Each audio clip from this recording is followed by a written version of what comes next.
In November 1940, three women of the Women's Auxiliary Air Force, WAAF, were awarded 50% of all the military medals, received by members of that service during the Second World War. They were stationed at RAF Biggin Hill in Kent, which suffered some of the worst air raids during the Battle of Britain. In a devastating attack on 30th August, 39 people were killed. The next morning, those who had survived reported for duty as usual, at the start of a day that would see further air raids. Sergeant Joan Mortimer, Flight Officer Elspeth Henderson, and Sergeant Helen Turner, picture it here, were all WAF teleprinter operators who stayed at their posts during the Heavy Luftwaffe, German Air Force, attacks on September.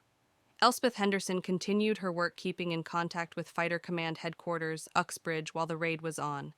She carried on even after she was knocked to the ground, as the operations room where she was working took a direct hit.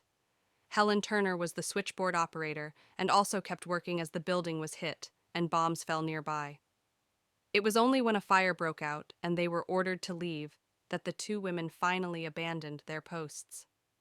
Sergeant Joan Mortimer was in the armory when the air raid started. Although surrounded by several tons of high explosive, she remained at her telephone switchboard, relaying messages to the defense posts around the airfield. Mortimer then picked up a bundle of red flags and hurried out to mark the numerous unexploded bombs scattered around the area. Even when one went off close by, she carried on.